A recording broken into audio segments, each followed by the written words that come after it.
Ah, Noël, la fête, les cadeaux, l'amour universel et les décors cucul-à-praline.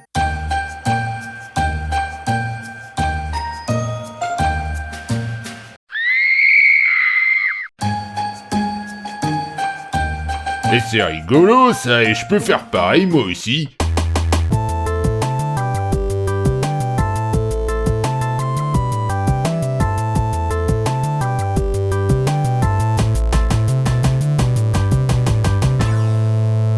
Ces derniers jours, pour m'amuser, j'ai pris un décor de Noël et j'ai intégré un nano-ordinateur, un ordinateur tout petit qui gère les éclairages et les chants, les musiques, tout ça. Mais surtout, j'ai conçu un petit programme qui permet à n'importe qui de gérer les éclairages et d'ajouter ses propres musiques. Et aujourd'hui, le défi, c'est de tout vous présenter en quelques minutes. La solution la plus souple est d'équiper l'église avec un nano-ordinateur très répandu, le Raspberry Pi. Il s'agit d'un ordinateur complet qui tient dans la main, consomme très peu et surtout ne coûte pas très cher. C'est mignon, il y a presque tout comme un gros ordi, mais en tout petit. Là, le port HDMI pour brancher un écran ou la télé, là, la sortie de son, des ports USB, un port réseau et plein de petits picots pour brancher et contrôler des trucs électroniques comme des lumières par exemple. Tout le matériel peut être acheté facilement, je vous ai mis tous les liens en description. Le petit port USB là, c'est pour l'alimenter en énergie, avec les mêmes chargeurs que nos téléphones portables. Enfin, il faut qu'il soit suffisamment puissant. Mais on s'en fout, y a qu'à brancher le premier truc qui rentre, je dois bien avoir un chargeur quelque part. Cet appareil requiert une tension de 5 volts, mais il faut lui envoyer ces 5 volts avec une certaine intensité, parce qu'un câble électrique c'est un peu comme un gros tuyau. La tension, les volts, ce serait la largeur du tuyau. Ça, faut pas dépasser, sinon ça casse tout. Et l'intensité, dans notre exemple, ce serait la quantité d'eau que l'appareil pomperait à la seconde. Si un tuyau d'une certaine largeur représente les 5 volts que requiert l'appareil, c'est bien, mais si c'est pour envoyer 3 gouttes d'eau dedans, ça sert à rien. Donc ce qu'il faut, c'est une tension de 5 volts, mais avec une intensité qui corresponde à ses besoins en énergie. Là, ça va être environ 2 ampères, on va pas y brancher beaucoup de choses. Mais avec les ampères, on peut déborder, c'est pas grave, parce que l'appareil va consommer que ce dont il a besoin. Ah, et pour info, si jamais vous voulez le brancher au port USB d'un ordinateur, bah sachez que le port USB de l'ordinateur, il délivre en général qu'un demi-ampère. Donc pour ça, on pourrait prendre un chargeur de téléphone qui fait 5 volts et par exemple au moins 2 ampères. Ou le chargeur officiel qui fait 5 volts et 2,5 ampères, comme ça on est tranquille. Il va falloir ensuite mettre un système sur cet ordinateur. Bah oui, il faut bien quelque chose à exécuter. Et les trucs, on va les mettre sur une carte micro SD. Comme sur les téléphones, toujours. C'est bien les normes, hein. Donc là, vous pouvez prendre n'importe quelle carte micro SD tant qu'elle fait au moins 8 Go. Et là, c'est comme le port salut, c'est écrit dessus. Pour ce qui est des lumières, on va commander des lumières et on va en prendre 4 de chaque. 4 rouges, 4 vertes, 4 bleues, 4 blanches, par exemple. Si vous voulez prendre du rose, faites-vous plaisir. Et des petites LED comme ça, il y en a plein de tailles et de fonctions différentes. Pour ce projet, je recommande des LED de taille standard pour en fonctionner entre 3 et 5 volts et d'à peu près 5 mm. Ouais, donc en gros, on va pouvoir brancher les LED sur ces petits picots là. Non, parce que les petits picots là, ça n'envoie que des signaux de contrôle, donc de très faible puissance. Ah, c'est pas un générateur non plus, hein. Il nous faut donc un espèce de système qui prenne l'énergie depuis l'alimentation de l'ordinateur, donc depuis le chargeur, et redirige le courant pour alimenter les LED à leur pleine puissance. En somme, on utilise les ports de l'ordinateur que pour contrôler les LED, pas pour les alimenter. Et il est recommandé de placer quelques petites résistances par-ci par-là pour optimiser l'énergie. Un petit composant appelé le L293D, cherchez pas, permet justement de faire ça. Il prend du courant d'un côté et si on lui envoie un tout petit courant d'un autre côté, il sert du gros courant pour alimenter des trucs, comme un interrupteur contrôlé par un ordinateur. Et enfin, on va avoir besoin d'un certain câblage pour relier tout ça. Des petites choses comme ça, là, pas forcément très longues d'ailleurs. Et d'une petite plaque à essai pour mettre les composants, pour bien les mettre sur quelque chose. Ou alors on peut les souder directement sur la table, mais c'est pas très recommandé. Et bien sûr, pour pouvoir intégrer des saloperies au milieu des chants de Noël, il nous faut une enceinte USB, du son quoi.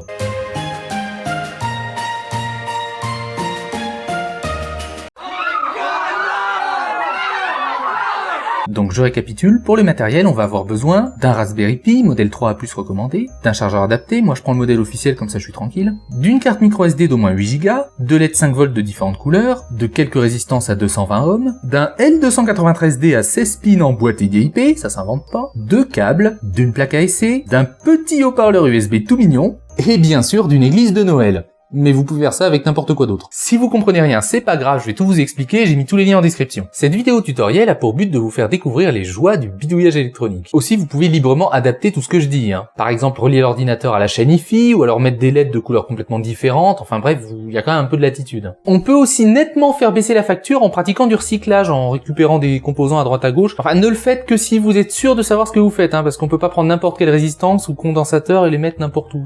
Une fois tous ces composants récupérés, on va pouvoir procéder à la mise en place matérielle pour les agencer physiquement et la mise en place logicielle pour programmer tout ça. Rassurez-vous, ce sera bien plus simple que ce que vous pensez. Déjà, il faut relier le Raspberry Pi au clavier, souris et haut-parleur USB. Si votre Raspberry n'a pas assez de ports, utilisez un petit hub temporaire comme ça. Vous pourrez le retirer par la suite quand vous n'aurez plus besoin que du petit haut-parleur. On le relie également à l'écran via le port HDMI et au chargeur via le port micro USB. Note importante, le Raspberry n'a pas de bouton d'alimentation, il s'allume dès qu'il est connecté, donc branchez bien le transfo en dernier. À présent, pour ce qui est de la partie électronique, voilà un petit schéma simplifié. Bon, je sais, ça fait peur, mais ça va aller, on va tout faire ensemble, ça va bien se passer. Commencez par relier 4 câbles au port de communication. Ces 2 picots en haut sont particuliers et permettent de pomper l'énergie qui alimente le Raspberry. On va donc y relier 2 câbles supplémentaires.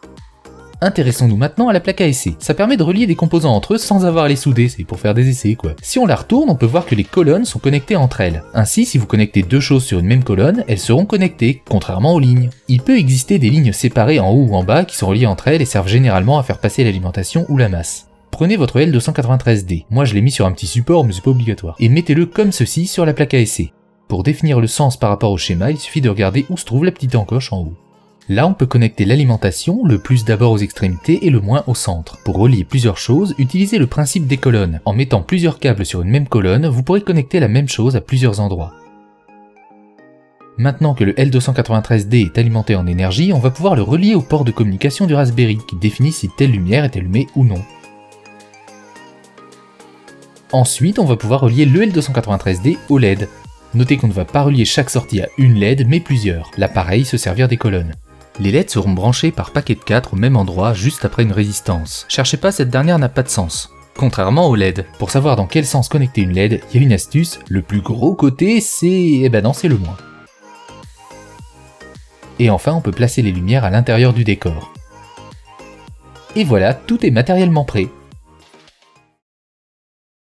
Maintenant que le montage est prêt physiquement, il va falloir le programmer logiciellement. Mettre les programmes à l'intérieur, quoi. Et là, ça va être particulièrement rapide parce que j'ai tout fait pour vous. Commençons par mettre un système sur la carte microSD. C'est ce qui va permettre à l'ordinateur de fonctionner. Il s'agit d'un système libre et gratuit appelé Raspbian qui est basé sur Debian Linux et spécialisé pour ses nano-ordinateurs. Mais c'est gavant, j'ai pas envie d'installer tout un système Linux, moi. Je comprends rien, puis j'en ai rien à faire. Moi, je veux juste un décor de Noël avec des meurtres. Non, vous inquiétez pas, pour simplifier le tout, on peut directement télécharger une sauvegarde complète de la carte et la mettre dessus, le système marchera direct. On peut télécharger la dernière version sur raspberry.org ou bien directement depuis mon serveur via un autre lien en description. Enfin attention, ça risque quand même de prendre un peu de temps, hein. C'est un système complet quand même. Ouais, super génial. Et comment je mets le système sur la carte alors? C'est très rapide, on branche la carte microSD et on lance un logiciel qui s'appelle Win32 Disk Imager. Si vous êtes sous Mac ou Linux, j'ai mis d'autres liens en description où tout est expliqué. Dans Fichier Images, vous cliquez sur l'icône et vous sélectionnez le fichier que vous avez téléchargé. Vous choisissez alors le périphérique correspondant à la carte et vous cliquez sur Écrire.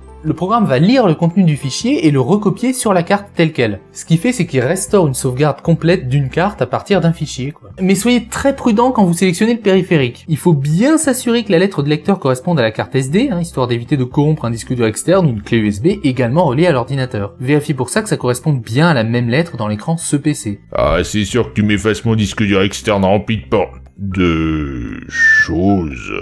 Eh ben, je vais pas bien le prendre, c'est sûr. Une fois la copie sur la carte terminée, allumons enfin ce nano-ordinateur pour voir à quoi il ressemble à l'intérieur. Concrètement, ça veut dire qu'il faut brancher la prise en fait, vu qu'il n'y a pas de bouton power.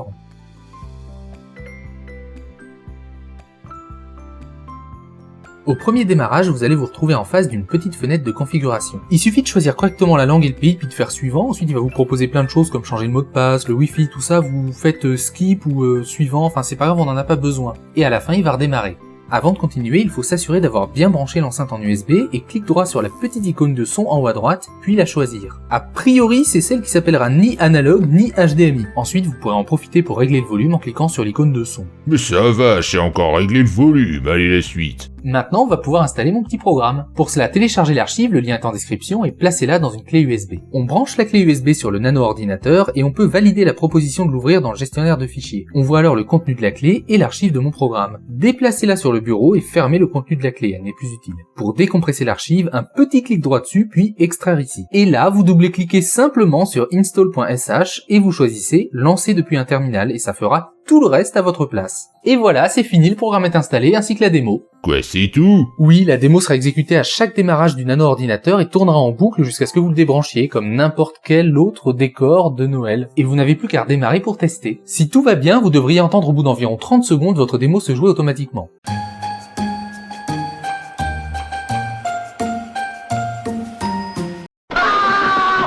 c'est que tout fonctionne. Ouais, enfin là, faut quand même pas rater 30 secondes avant que ça joue quoi que ce soit, et moi au début je croyais qu'il marchait pas. Oui, contrairement à un vrai décor de Noël, ici il faut compter bien 30 secondes pour que l'ordinateur s'allume, parce que c'est un système complet, c'est pas juste une chanson gravée sur une puce. Mais en même temps, c'est ce qui fait que c'est totalement personnalisable et que vous allez pouvoir vous éclater à mettre n'importe quoi après. D'ailleurs, pour utiliser le décor, vous pourrez débrancher le clavier, la souris, l'écran, on n'en aura pas besoin. Ah ouais, je me disais aussi, l'écran, le clavier et la souris, ça va un peu péter l'ambiance, ça ferait peut-être même un peu flag. Mais avant de tout débrancher, sachez que vous pouvez facilement personnaliser votre décor de Noël ou votre église sataniste en ajoutant vos propres musiques et en allumant les couleurs quand vous le souhaitez. Tout ça grâce à mon petit programme qui va vous permettre de le faire sans aucune connaissance requise en programmation et en toute simplicité. Je vais vous expliquer.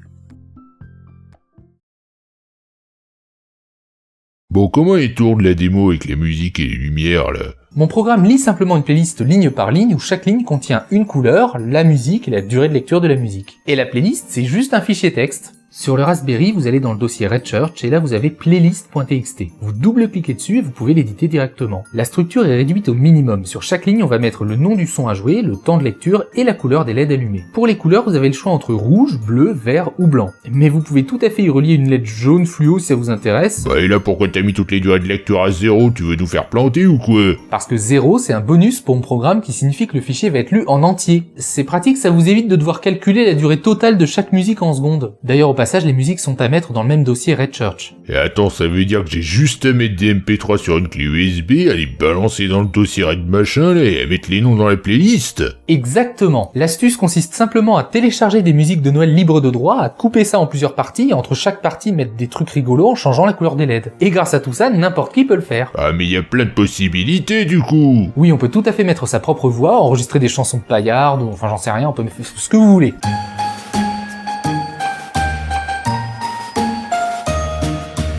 Je viendrai te tuer dans ton sommeil. La seule limite maintenant, c'est l'imagination.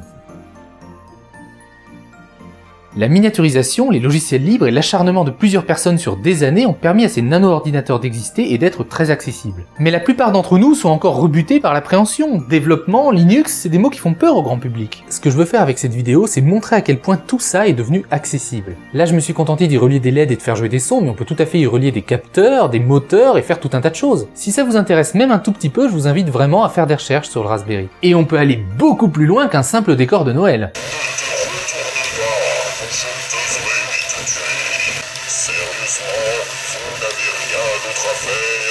Voilà, nous vivons dans une époque où la technologie est partout et ceux qui la maîtrisent un peu mieux que les autres ont toujours une longueur d'avance. Et s'amuser à détourner ces objets du quotidien est une méthode, une approche pour se former à maîtriser ces outils. Donc amusez-vous, faites-vous plaisir et n'oubliez pas, la connaissance est une richesse. Et puis si on peut rigoler, c'est pas plus mal.